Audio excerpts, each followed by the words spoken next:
Is the wildcard round sheerly for finance? Yes. If it's entertainment, finance, dollars, keeps the season alive for a couple of extra teams, keeps it interesting, stops you having the incentive to put players in for surgery, gives the fans hope. It's all of that.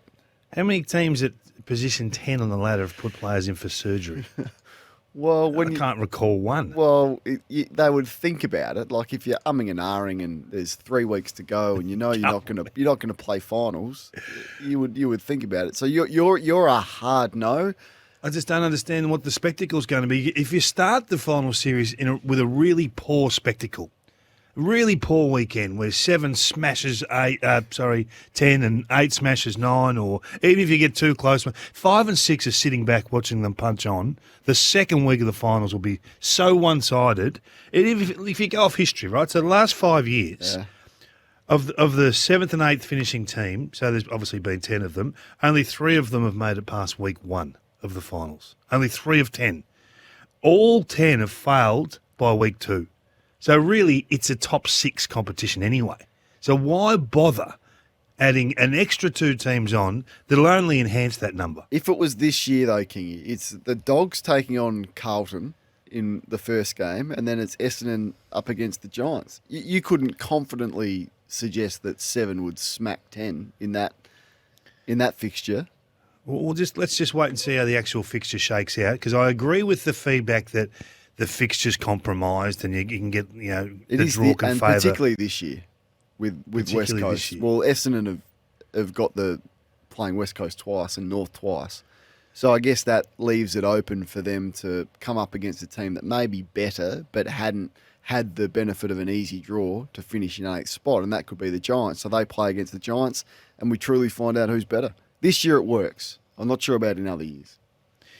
Yeah, I think it's a grab for cash. Let's just call it what it is. It's a grab for cash. Don't give me this entertainment stuff. Oh. It's filling a void weekend and putting something in the back pocket at the same time. 0433 98 11 16. As we get to our Friday first thoughts, thanks to Loop Logics. Loop Logics, the Swiss Army knife of construction management. How big is this game tonight?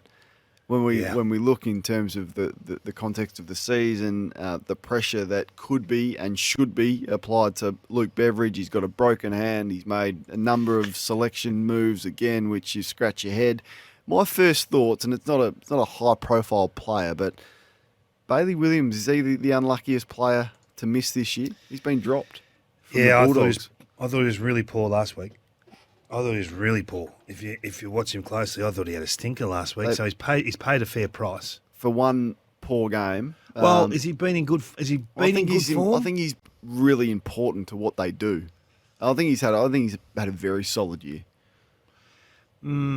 Yeah, I don't know about. No, I wouldn't have said that, but I can understand having a different view. So the teams. So tonight, who you got winning tonight? You got the Dogs or you got the Bombers? I've got the Dogs. Who have you got? Have you done the predictor? I haven't done the ladder predictor, no. I've done the predictor, right? And we get the predictor. I did the predictor 2 weeks ago, and I got do you the first do it two games wrong. Do you do it every week? Yeah, you got to update it.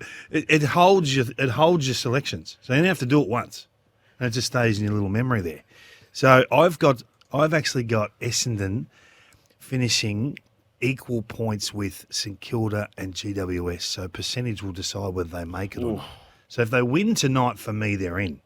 And if they don't win tonight, I think their finals opportunity is in the lap of the gods. Big game. The Dogs have made 4 changes again. Josh Bruce comes in. I don't know where he's going to play because you would think Darcy is out, so that's the automatic replacement for him. Darcy played forward for some unknown reason last week when they had Norton Buku's and Ugle-Hagan. So Buku will go forward and Bruce will go back. Is that what's going to happen? Yeah. Buku's been playing forward at VFL. So they need another tallish forward into that forward line. I think their forward line would work so much better with Waitman, Norton and Ugle-Hagan. Not another tall. And they don't need Buku. I've been campaigning for Norton to go back and they just keep bringing in forwards. They keep playing tall forwards. So anyway, if the Dogs don't get this done, all hell should break loose on that footy club for squandering what is a very, very good list. So it's Essendon this week, it's GWS and it's Richmond, all teams fighting for a position in 7th or 8th spot. So I guess the feedback is going to be strong for the Dogs. This is a list that really they don't want for much. And Liam Jones, I know in his absence, they've lacked that intercept marker down back. And I know they've had a bad run with Johannisen, and Ed Richards missed a bit of footy.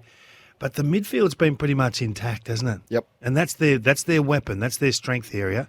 What's happened to the midfield? We did this on First Crack last Sunday. So there's something like plus 50 clearances the last 6 weeks. Yet they're 18th in the comp. 18th. So that includes your West Coast and North Melbourne discussion. 18th at getting a scoreboard return from a one clearance. That's an horrendous number. Do they? I haven't looked at it as forensically as what you would have. To me, they just overhandball. I mean, they are out and they overhandball, and what that does, it delays the footy. It gets the opposition time to get back and defend those stoppages that they are winning. So, yep, they win it. First possession, bang, bang, handball. That half a second, that second, doesn't allow the forwards the one-on-one opportunities that perhaps other teams do. So if I was them, I would cut out the over handballing. They handball too much. They did it in the first quarter against the Swans last week when they were dominant in the first term. Sydney changed the game a little bit, and the rest is history. So yeah, I think they should be under a lot more pressure than what they are. But we did that last week. Kingy, there's been a big movement in the NFL game, which I know you watch closely, and this week has been not a great week for the running back. So there's 3 running backs that haven't been able to negotiate long-term deals. Barkley from New York, Jacobs, and there's another one as well. Is the same thing happening in terms of the value of the Pollard's ruck? the other one. Pollard's the other one from the Cowboys. Yeah. Is that happening from in our game in terms of how we value the ruck? And if you were a list manager and you've got the $14 million to spend, are you spending a lot on a genuine A-grade All-Australian ruckman who's going to command 700,000 to 800,000, or are you going to go and pluck a second ruck from another club like Richmond have done with Nankervis in the past and many others, and go more Moneyball style with your ruck more so than investing heavily like Fremantle and Melbourne have done? You know, I think teams have stumbled across the elite ruckman of the comp. Stumbled across them. They've been rookie selections or certainly deep in the draft. So I'm a little bit with you in terms of how you acquire them. Like Max Gorn was picked 34. Well, that's you're almost getting to that speculative range. I think anything north of 30, there's high risk, and just the level of risk just gets greater and greater as you go. So I'm pretty sure was Aaron Sandlin's He's a rookie. Yeah. Dean Cox was a rookie. Dean Cox was a rookie. So you can find them anywhere. And I think we've gone to basketball a little bit to try and find some failed basketballers that want to come back and play our code. So Jackson was a high pick and on big money and 7 years, and Fremantle gave up a lot to get him, particularly because it was a future first, and where they sit now looks worse than perhaps when they first did the deal. So I just, and then you look at premiership winning teams and the rucks that have controlled that space. They haven't been your All-Australian highly paid ones. There's a couple of outliers, but for the last 23 years, mostly they're your battling ruckmen that have come from other clubs or off the rookie list or haven't cost you a whole lot. And I guess the good model now is what Collingwood have done with Cameron, and they invest their money elsewhere. So is there a school of thought that you can't get hammered in the ruck?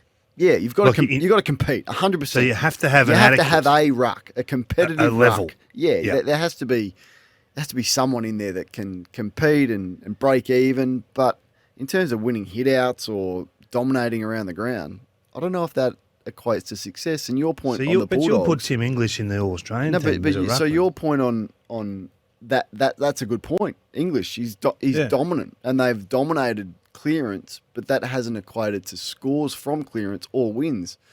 So I don't know, it's just a different view of how you're building a list, and perhaps a shift in... See, I think you've got to change your logic.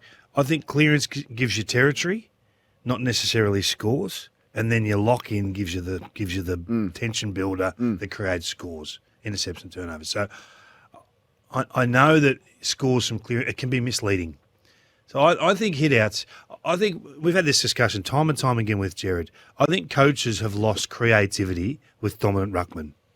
They've lost the ability to let them hit wide, let them hit the space, let them surge the ball forward. They all hit it to their toes, and then they expect the blokes at ground level to be harder than the other mob. When in reality, most midfields are as tough as one another. They really are. And a bounce of the ball, a bobble of the ball, a fumble, all those things, they separate clearances more often than the pure hit, first possession, out and gone. We don't see many of them a game, really. What do you see, 5 of them a game? Yeah, and like the fact that Carlton can pick Young and Silvani up against Darcy and Jackson and lose the hit out 70-18 but still win that game of footy. The fact that Sydney can go with McLean and Amadi up against the best ruck, Tim English, and still win, there has to be something in that. But the ruckman, they got boring. Hey, we just spoke to Nick Geeshan, and largely our focus was on Harley Reid, but he's on his way right now as we speak to see Tom Barrass. Kingy, should the Eagles look to send him elsewhere because he is a player with significant currency? There's 5 or 6 teams that would pay a lot to get him, you would think. Is he the one that the Eagles need to move because of the fact that Nat Nui and Gaff and Darling and others that had once had currency don't anymore? He's 27. Yep. He's not going to be there for the next window, you wouldn't think, of opportunity. We're talking pushing back post-reset, rebuild, rewire, replumb, whatever you want to call it. So he's not going to be there when that comes to fruition. It's a no-brainer for all parties to get it done and to make sure you can get the best deal possible. We hear Sydney are keen. We hear a few others are keen. I mean, what's he worth is the question. That's a good question. So is he a top tenner? The best player that he now appears gettable, to use that term, I think that realistically is gettable now. Is he a top tenner? He'd be close, I reckon. Now, if you're looking at, he's every bit as good as Hopper and Taranto, and completely different positions, but there's a couple of first-round draft picks for each of those, essentially. So he's in that realm. And for him, he could get 7-8 years on a contract. So if he's 27, that could take him right through to almost his mid-30s. So to secure his future, to go to a club that is capable of actually winning the premiership, as West Coast will not be for the next 5 years, is it a no-brainer? I actually think it is. I actually think it is for him. I think Sydney have to get him. I don't think they've got. I don't think they've got a choice. They've got this grey area over McCartan. Rampy's getting really deep into his career. Their backline key position stocks are down. I think they need him more than they need a top 10 pick. There's a few though, isn't there? Like the Bombers, who would have money. I could easily see him slotting in there. Port Adelaide desperately need a defender. And I'm not sure he's prepared to go to Adelaide, but. There's clubs there that would pay a big price to get him. All right, what do you want to put on the agenda? This is a huge week. This is a massive week, I think, for Chris Fagan.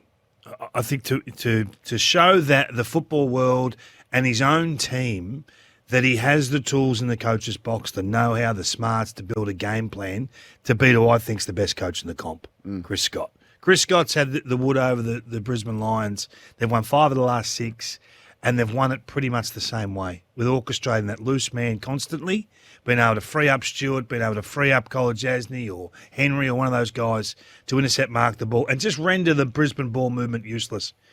Chris Fagan needs to show his own that he can do it, because these are the games that matter. This could be a preview to a preliminary final or a semi-final, whatever final you want to pick. So you've got to show your own that you can do this and that you are the man that can finish the job in terms of winning a premiership for the Brisbane Lions. It's a huge opportunity.